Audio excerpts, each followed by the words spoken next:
নমস্কার, আমার নাম ডা। পুরু ধাওয়ান এবং আজকের এই ভিডিওতে আমরা আলোচনা করব গরমের সময়ে শরীরকে ঠান্ডা রাখতে কি পান করা উচিত আর কি পান করা উচিত নয়।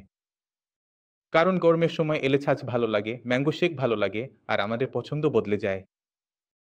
আর না জেনে শুনে আমরা এমন কিছু পান করি যা আমাদের কিডনি দ্রুত খারাপ হতে শুরু করে। তাই যদি আজ গরমের শুরুতেই আমরা বুঝে যাই কোনো ঠান্ডা জিনিস আমরা পান করতে পারি আর কোনো জিনিস একেবারেই ছোঁয়া উচিত নয়, তাহলে আমাদের কিডনি খারাপ হওয়ার সম্ভাবনা অনেকটাই কমে যায়। তাহলে চলুন শুরু করি প্রথমে ছাছ থেকে। এখন ছাছ তৈরি হয় দই থেকে।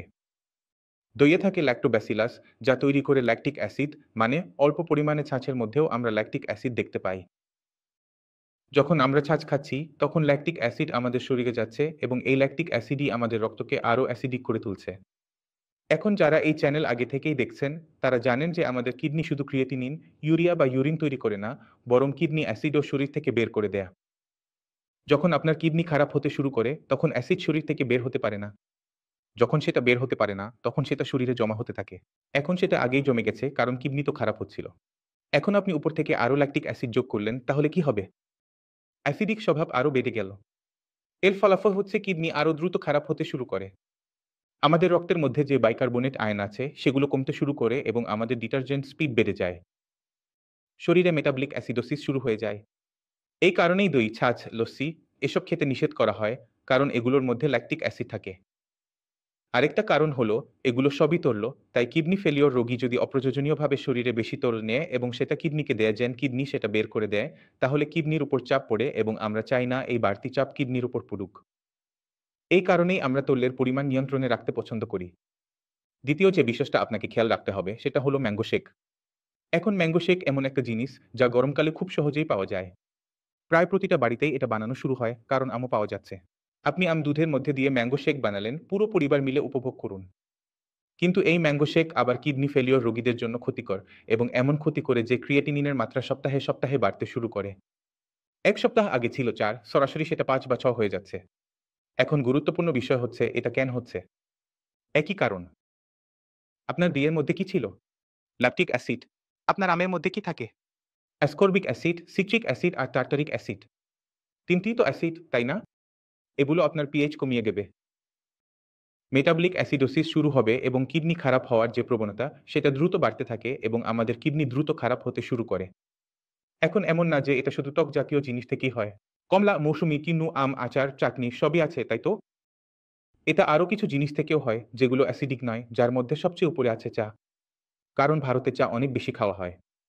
যেসব রোগী চা পান করছেন, যাদের ক্রিয়েটিনিন লেভেল ৪ ছাড়িয়ে গেছে, তাদের কিডনি খুব দ্রুত খারাপ হচ্ছে।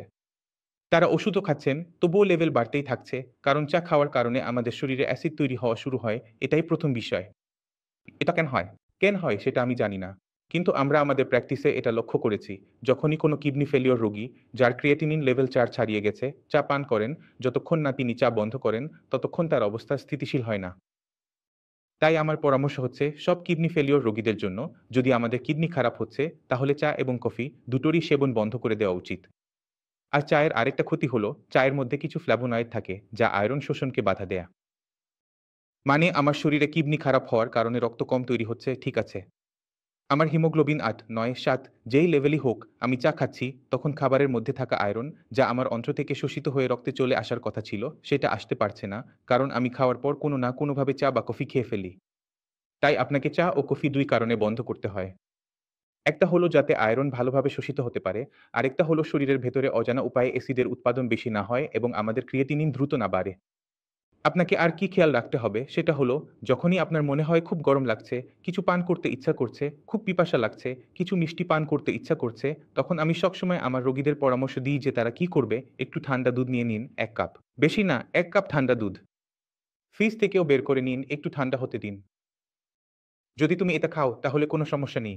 এর মধ্যে একটু চিনি মিশিয়ে নিতে পারো। আর যদি কোনো শরবতও মেশাতে চাও, খুসখুস মেশাতে চাও বা রুহ আফচা মেশাতে চাও, সেটাও মিশিয়ে নিতে পারো। কিন্তু পরিমাণের দিকে খেয়াল রাখতে হবে যেন ১ কাপের বেশি দুধ না হয় আর আধা চামচের বেশি শরবতও না হয়। ধীরে, ধীরে চুমুক দিয়ে খেলে তোমার পিপাসা পুরোপুরি মিটে যাবে। যদি তুমি দ্রুত পান করো, তোমার তৃষ্ণা নিবারণ হবে না। ঠিক আছে, এটা আমি তোমাকে অনুমতি দিতে পারি। কিন্তু এর বাইরে যেকোনো ধরনের ম্যাঙ্গো শেক, লস্যি, ছাঁচ সবকিছুই সম্পূর্ণভাবে বন্ধ থাকবে যেকোনো অবস্থাতেই। এর পাশাপাশি যত ধরনের টক জিনিস আছে, যেমন কাঁচা আম, আচার, কমলা, মালটা, মুসাম্বি সব ধরনের টক ফল এগুলো খেতে পারবে না, আর এগুলোর জুসও খেতে পারবে না। কারণ যত বেশি এগুলো খাবে তত বেশি তোমার ক্ষতি হবে। আখের রস, অনেক সময় রোগীরা জিজ্ঞেস করে আখের রস খাওয়া যাবে কিনা? না, আখের রস খাওয়া যাবে না, চেষ্টা করেও দেখবে না। আখের রস খেলে তোমার পটাশিয়াম লেভেল হঠাৎ বেড়ে যাবে। তাই যেসব জিনিস আমি তোমাকে নিষেধ করি তার পেছনে কারণ আছে। কেন নিষেধ করা হচ্ছে? এগুলো এমনি নিষেধ করা হয়নি, শুধু নিয়ম মানার জন্য না। তাই এর কারণটা বোঝার চেষ্টা করো এবং গরমের সময় ভুল করো না, কারণ গরমকালে খাবার-দাবারের কারণে ক্রিয়েটিনিন খুব দ্রুত বেড়ে যায়। আমি আশা করি এই ভিডিও থেকে গরমের সময় নিজের শরীরের ভেতরের গরমই কিভাবে শান্ত রাখতে হয় সেটা আপনি বুঝে গেছেন এবং এর জন্য কোনো জিনিস খাওয়া থেকে বিরত থাকতে হবে সেটাও আপনার বোঝা হয়ে গেছে। তবুও যদি আপনার মনে কোনো সন্দেহ থাকে, কিছু জানতে চান, তাহলে অবশ্যই স্বাগতম। আপনি এসে দেখা করতে পারেন। ডাক্তারের পুরো টিম আছে, তাদের সাথেও কথা বলতে পারেন। এবং এই কথার সাথে আমি আপনাদের কাছ থেকে বিদায় চাই। দেখা হবে পরের ভিডিওতে। ততক্ষণ পর্যন্ত সবাই ভালো থাকুন।